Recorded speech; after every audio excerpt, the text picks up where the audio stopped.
very good evening to you on this 25th day of September. I trust you're doing fine from wherever you are watching us from. This is Mwangaza Prime News and my name is Daisy Paul, Vivian Wangeshi for Sign Language Interpretation, and we welcome you to this bulletin tonight.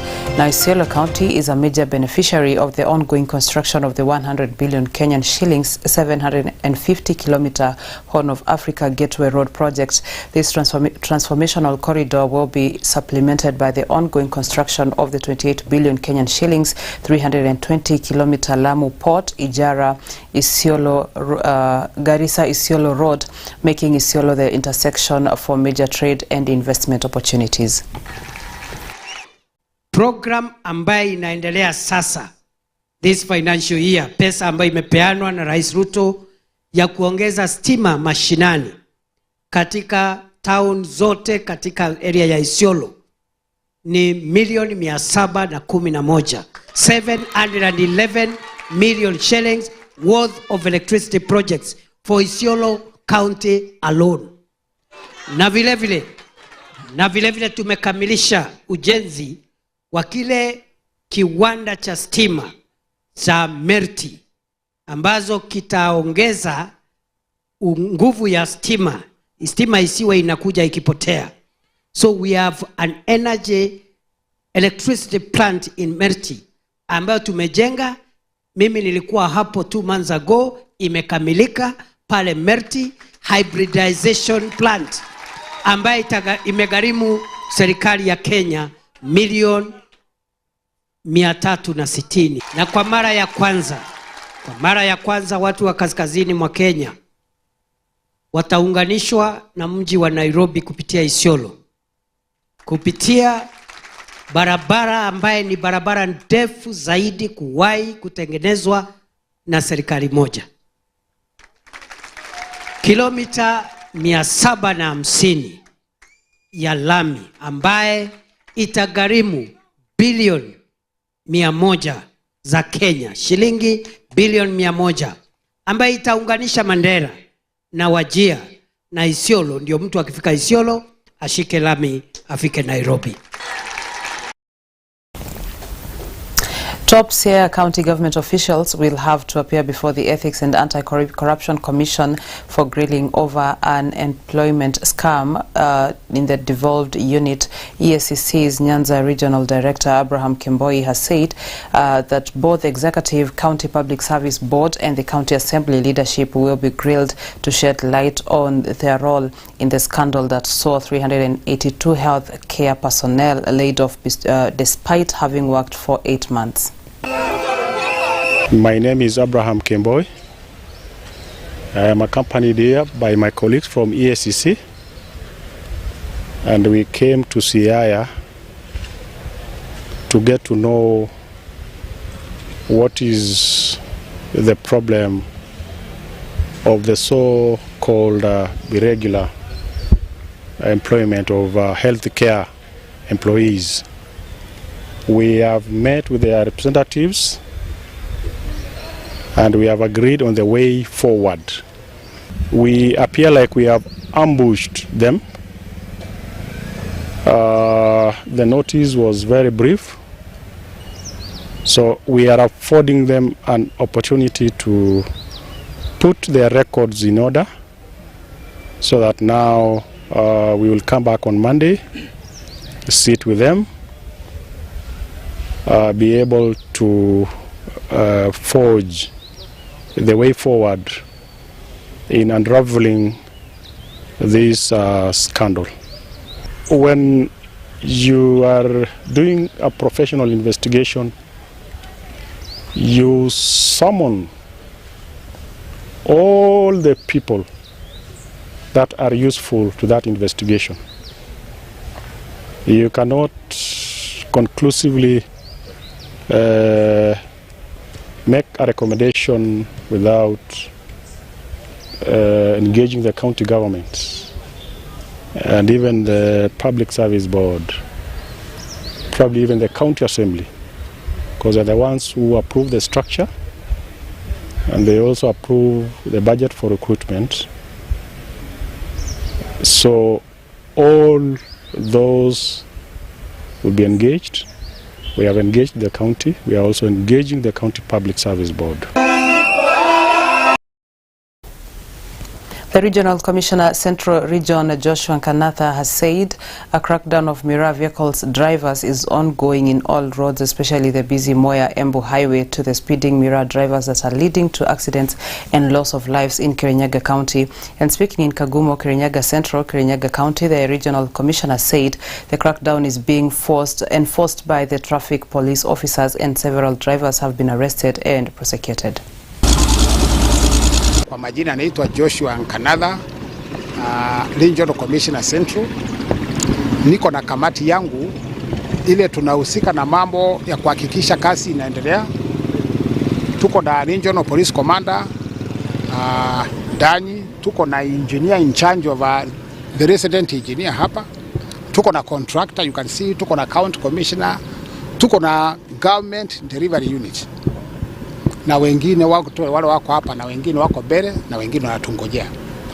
So siara yetu hapa katika Kirinyaga leo, baadhi ya ratiba zetu ilikuwa kukagua vile hii barabara inaendelea. Hii barabara hapa, hii stretch ni ya 9 kilometers. Lakini barabara yote ile contractor alipewa na serikali ni kilomita 65. Zingine ziko sehemu zingine sa county hii. So out of kilomita 65, zile amemalizia kuweka rami ni kilomita 49. Ile sehemu imebaki ni hii, na zingine kidogo kidogo hapa na pale. Tunashukuru kwa sababu ukiangalia amerundi kwa site. Alikuwa ameondoka kwa sababu ya malipo hapa na pale, lakini tunashukuru serikali kwa sababu serikali imeweza kumlipa pesa yake ile ilikuwa imebaki kwa ile kazi amefanya yote kabisa. Vile tunaongea hapa, serikali contractor andai serikali pesa yote kwa zile nini amerisi na kupelekea serikali ndiye alipo pesa. Hiyo lazima tuelewane. Kama serikali hatuna ndeni na yeye. Sasa yeye ndio unaona naye amemboberize 100% arundi kwa site.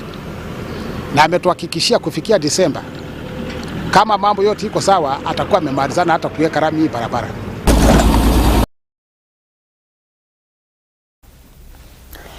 Kajiado Main Prison, which comprises men and women prisons, has been equipped with modern metal double-decker beds, a move aimed at improving administration of justice to inmates under the He for He Adopt a Decker initiative spearheaded by the State Department of Correctional Services, which targets at least 20,000 beds for prisons across the country. Kajiado has become the first beneficiary. I'm here at Kajiado Main Prison doing a follow-up of what we started in May, on May 18th, of the He for He Adopt a Triple-Decker campaign, which aims at ensuring that all our prisoners have beds. And why is this? This is in compliance with the Article 43 of the Constitution, as well as Article 27 of fair administrative justice, as well as the Mandela rules, the UN standards, minimum standards on treatment of inmates, which provides that all inmates must be treated humanely. And so on May 18th, in conjunction with the Archbishop of the Catholic Diocese of Nairobi, the Metropolitan Archdiocese of Nairobi, we started a campaign of providing beds to the inmates. And on 2nd of September this month, earlier this month, I did a Thanksgiving for myself, and in that Thanksgiving we raised funds towards putting beds in all our prisons. And I am happy to report that the first batch, or rather the second batch of beds, is now in place, and we have them here. There are a total of 260 beds that will be put in Kajiado Main Prison. So this He for He Adopt a Triple-Decker campaign is beginning to gain traction and beginning to bear fruit. And I will encourage all people of goodwill to come and do this, because by the end of August or November or December, we will have done a total of 1,500 beds. With that report, we're not taking a short commercial breather, but don't go far. We're coming back with more in a short while.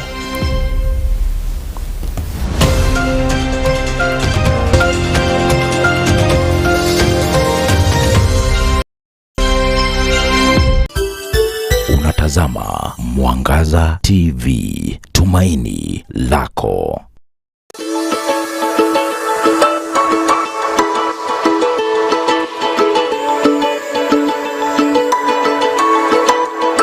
These are birth conditions whereby a child is born with a gap in the lip or in the roof of the mouth. These are babies who are very vulnerable to get malnutrition. And so in my discuss nutrition, one of the things I discuss with these mothers is one, monitoring them in terms of weight, in terms of height, and making sure these babies are growing well. Cleft and lip surgeries. This is going to be taking place from the 29th of September to 2nd of October. And I want to welcome all of you so that you can be able to come here and participate in the surgeries that we'll be doing for free. We got you and you are all welcome.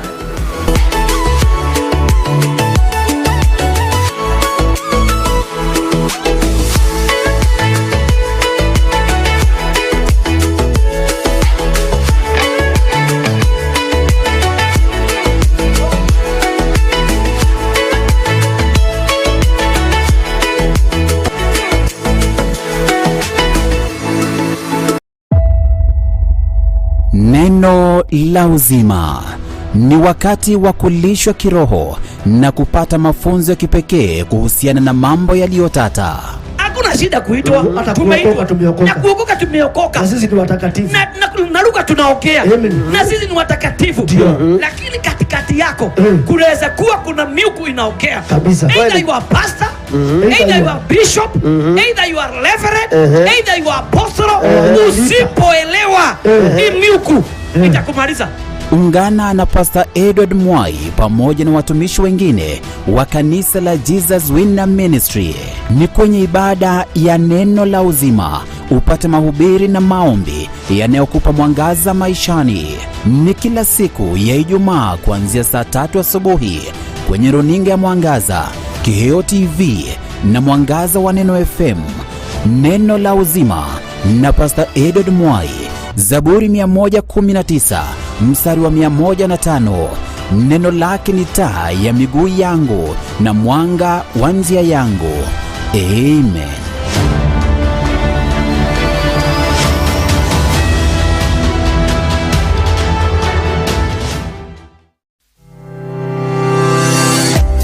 Kemuma Engineering Systems tumetambulika kwa uuzaji wa vyombo na vifaa vya usalama kama vile CCTV, intruder alarm systems, electrical fencing, razor wire, intercom systems, access control systems, automatic gates, general electricals, fire and smoke alarm system na fire extinguishers, solar panels, batteries, inverters na charger controllers.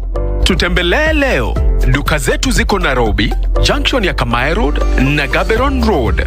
Duka la pili, Nyandarua House, orofa la pili, room 204, Pwani Guest House na Mark Plaza Kasarani, opposite Kasarani Police Station.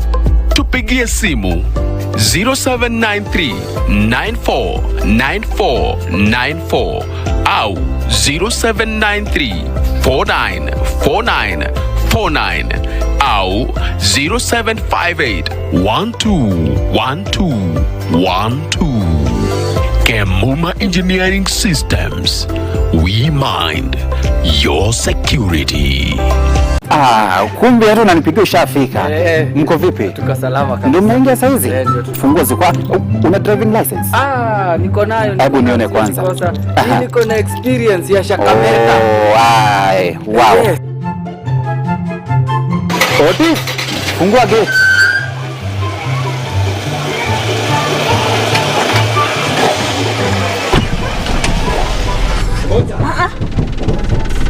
Shuka kwanza. Leta funguo. Kwani nikuulize, ulisoma wapi kuendesha gari? Umeniambia unajua kuendesha gari, aibu angalia vile ambavyo unatarisha maisha ya watumizi wengine wa barabara. Kwani wewe? Na Sulinyembe unajua kuendesha gari. Wewe na Shakameta mko hivi. Nini imefanyika? Hebu ingia, nataka nikupeleke Jewel Institute of Advanced Driving School. Utende ufanye refresh. Kusema kwamba ujikumbushe. Hebu ingia hapo hivyo twende. Excellence and quality driving school instructions is what Jewel Driving School offers.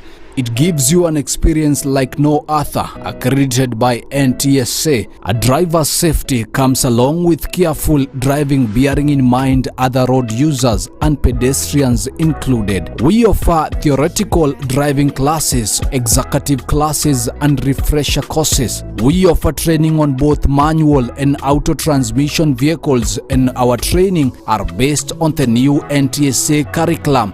We are located 5th floor, Jewel Complex, Ruesambu, next to TRM Thika Road. Come join us and experience a driver's confidence. Jewel Driving School. Drive with confidence.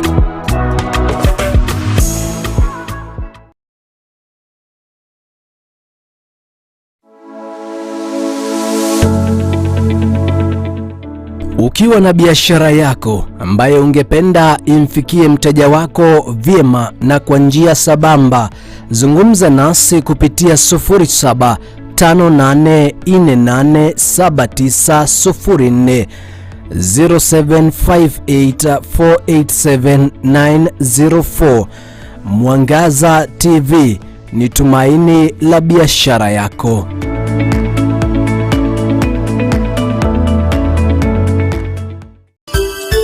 Unatazama Mwangaza TV, tumaini lako.